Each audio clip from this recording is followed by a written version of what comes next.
our reporter Mahlako Komane, who is live for us from M1 studio in Auckland Park, where the minister will be announcing the pass rate and name some of the top performing matriculants in the country. Mahlako, thank you so much for your time. Now, earlier we heard from the Basic Department of Education's DG, and of course he's already talking to us about the likely results trends that we will be seeing in 2021. Talk to us about the key nuggets from his address. Yes, indeed. I see that our learners have actually started arriving. Maybe we can actually just grab some of them as they go, but you can just see some parents. This is the top of the class of 2021, the top achievers of the class of 2021. You can see they're just beginning to file in here. They've actually just arrived. In a few minutes, we will know here. Also, I see that they're with parents, but in a few minutes, we'll definitely know that who is the top learner in the country in terms of the class of 2021. I mean, excited parents, as you can see them just filing, coming into this particular venue. I'm going to grab one quickly. How are you? He's Dave. Okay. All right. Thank you so much. Okay. We're going to try this again. Let's grab you quickly. How are you? Good, thanks. How are you feeling? Last few minutes before you know what exactly this means for you. Mostly excited, but there are a little bit of nerves, but definitely mostly excited. It's all this build-up that there's been from the beginning of the exams up until this point now. I think we all just want to know what the award is that we're getting. All right, well, good luck. Thank you. We'll hope to see you soon. All right, Unati, as you've seen, I have the Professor Mary Metcalf with me. I just want to grab this. I think more learners that are just continue to file in. You're a learner from Kwamhlanga Secondary School. How are you feeling about this? I mean, it's in a few minutes. You're going to know why exactly you're here. Well, I'm a bit excited. When I received my invite, I was very much over the moon, so I can't wait to see what they have in store for us. Good luck. Thank you. Thank you. Last one. I think there's more parents coming through. I see they're taking pictures. But you know what? Let me speak to Professor Mary Metcalf and just ask her, in terms of that particular briefing, what were the issues that we are to look or should be looking out for? Any issues that she feels good. This is an indication of what perhaps we can expect tonight. Prof, thank you so much for talking to me. You were there. I know you sat through that briefing. In terms of what the DG had to say, what are the highlights? What are the issues of concern would you say you were able to pick up? So the DG's briefing is really about the performance of the system as a whole. It's less about the individual learners. Tomorrow is the Learners' Day, and today it's an opportunity for us to say what are the key indicators of how the system is performing. Of course, the minister will announce the actual result, which is a national result. But the technical briefing gives us insight into some of the issues that inform the national result. And there's many issues that the DG wasn't able to give us the full detail. We'll get that in the published technical report. But if you look at what are the major issues, one of the major issues is the provincial comparisons. Now, you and I know that there's always a kind of race between the provinces, but that is not an equal race. So, firstly, the provinces are of different sizes. They've got very different socioeconomic conditions. So we will be told which provinces perform better than others, but at the back of our minds, we need to remember some provinces are better resourced at home and at school. The other thing that the DG focused on was some of the key issues around inequality. And the measures that we have for inequality are firstly the issue of the difference between schools that are fee-paying, quintile 4 and 5, and non-fee paying, quintiles 1 to 3. And there is progress. There is progress in terms of schools serving poorer communities improving, but there's still a huge difference between schools that serve wealthier communities, public schools that serve wealthier communities, and schools that serve poorer communities. When you look at the pass rate, One of the issues as well is the quality of the pass rate, and there's a lot of public misinformation at the moment that lots of learners pass at 30%. It's clearly incorrect, and he was able to give some of the information that shows the categories of pass. One of the key indicators of quality is the bachelor pass rate. And what that means is the percentage of learners who write in the system, who leave school with a national senior certificate that gives them the right to apply to a university. That's called the bachelor pass. And we're doing well there. The quality didn't drop that much last year, and we'll wait to see how we've done this year. I can carry on talking forever. Would you like me to carry on, or do you want to greet these fabulous learners? Let's actually, you spoke about, I think, quite an important issue, the quality of the pass, that inequality that is systematic. It's not just systematic, but it's also historical. It's not just systematic, but it's also historical, the inequality issues, the different quintiles of school. I mean, this obviously is also one of the areas that will determine what happens in the provinces. As you quite correctly said, the resources are different. You'd find more schools in certain provinces, more provinces having more schools that are more urban. Will this also play part in terms of those percentages that we see, that race that you continue to speak about? So firstly, let's just look at some of the detail of the difference in performance between quintile 5 schools and quintile 1 schools. So of the schools that are quintile 5, serving the wealthier communities, last year 82% of them got a pass rate that was between 80 and 100. For quintile 1 schools serving the poorer communities, it was only 35%. So we can immediately see that across the province, poorer school, 35% of schools got between 80 and 100. Wealthier communities is as much as 82 that got between 80 and 100. But there are huge differences between provinces. I would love us to focus on how provinces are doing relative to their circumstances. So let's take a province like KwaZulu-Natal, for example. KwaZulu-Natal is the largest education system provincially in this country.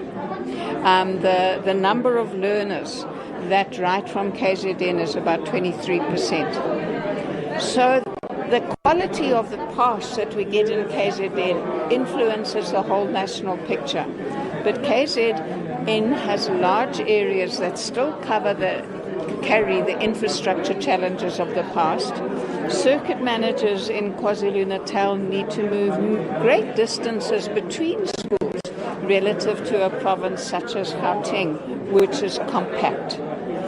So the inequalities have to do with the historic inequalities in the socioeconomic status of families, the poverty of families, the backlog in terms of infrastructure, the funds that are available to support schooling, the funds that are available, for example, to connect with health, for social workers. Some provinces are better resourced than others. And this is something that we need to take into account when we look at the NSC results. Each province must compete against itself. One of the big figures that we need to be looking for, if the minister mentions it, otherwise in the technical report, is the extent of the dropout. Now, the DG did try and cover that, but we weren't able to see the full details. But what we're seeing is, in his argument, fewer learners dropping out. I'm looking forward to getting the technical report because it always has a graph which draws from Stats South Africa data and shows per province which percentage of learners who are 23 years, which percent of citizens who are 23 years old have achieved a grade 12. So the dropout is a contested and an important issue, and we need to understand it better.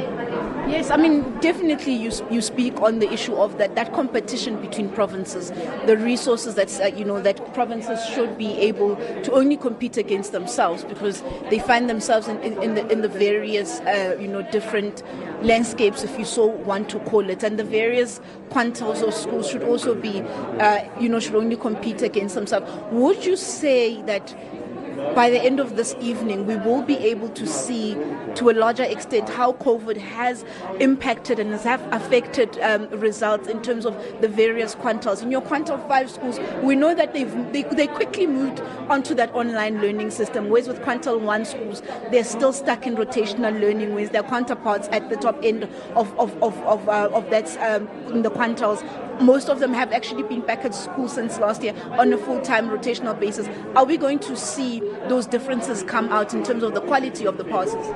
It's a great question. I want to thank you for it because we will get that in the technical report.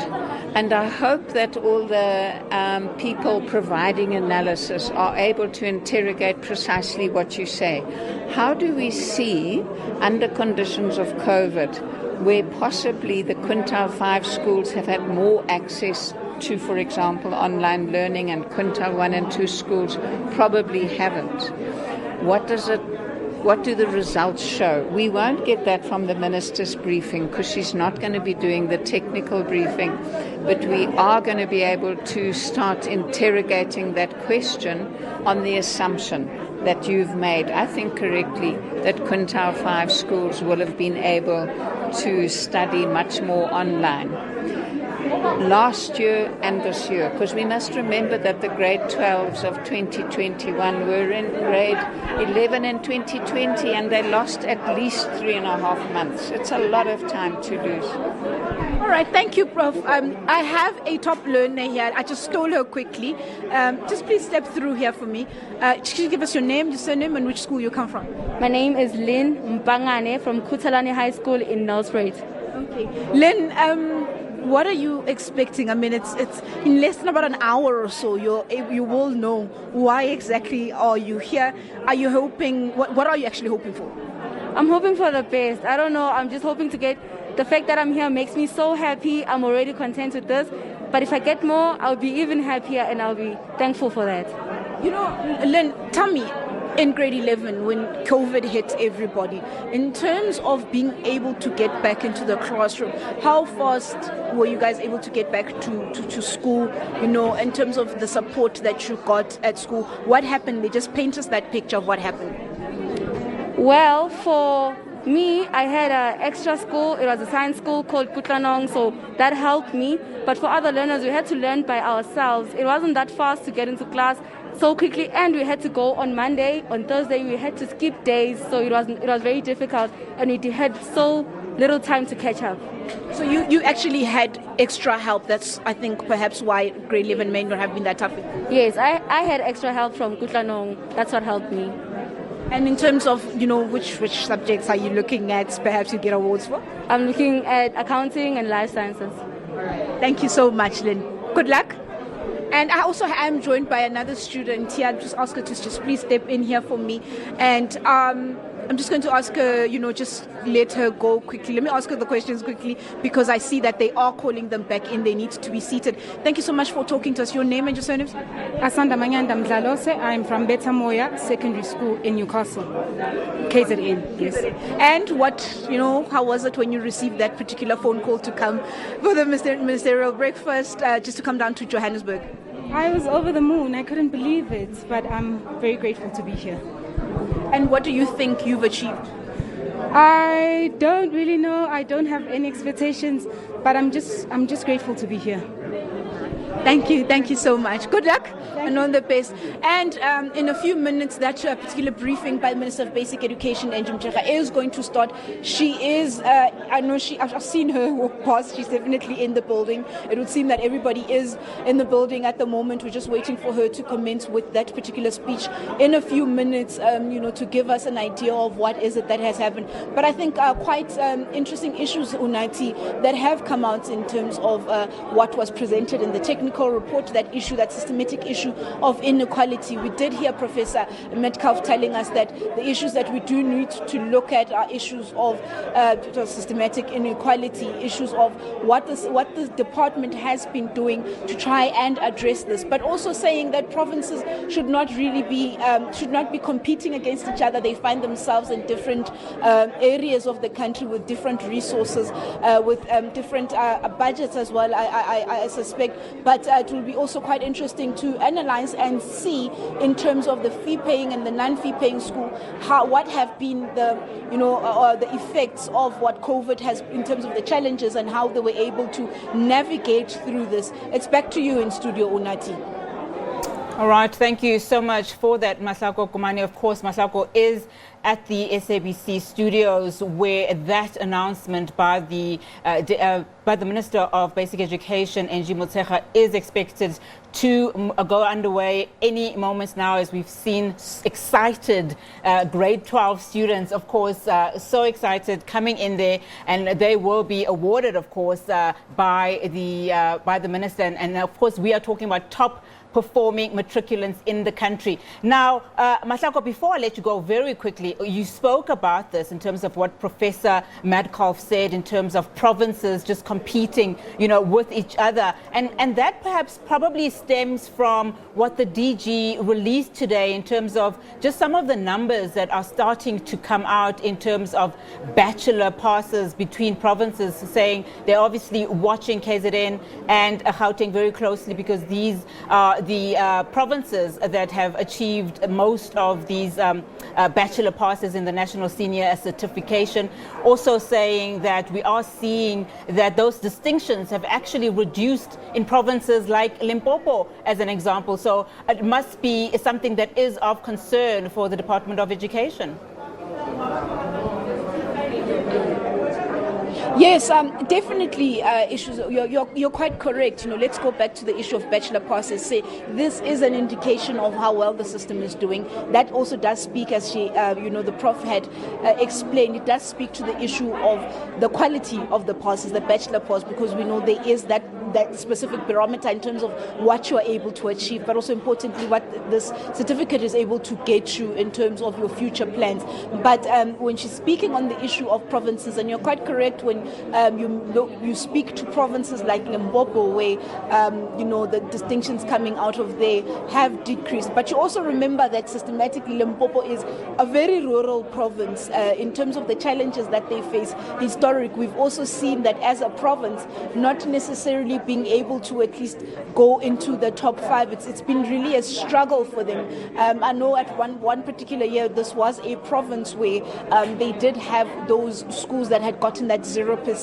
I know that MEC Bushela had said that these were issues that she was going to look at, that she would be addressing. I am hoping that she is in the building today, because it will be quite important, because as you also indicated, and quite correctly so, that the technical report also is an indication of what we are going to get in terms of that. So automatically, if we're seeing that distinctions have reduced, it also does speak to a certain extent to that overall pass rate. It will be very interesting to talk to MEC Bushela and ask her, and also the other MECs that find themselves in provinces that are vast, that are long, that have historic and systematic issues of inequality. But I think, as we'd heard Professor Metcalf saying, that in terms of provinces, really they should be competing against each other. They are spaced differently. They have different challenges. They've inherited different problems as well as different advantages, if you may so call them. If you look at a province like Gauteng, a lot of it has more schools that would be within that quintile 5 bracket, if you want to call it that.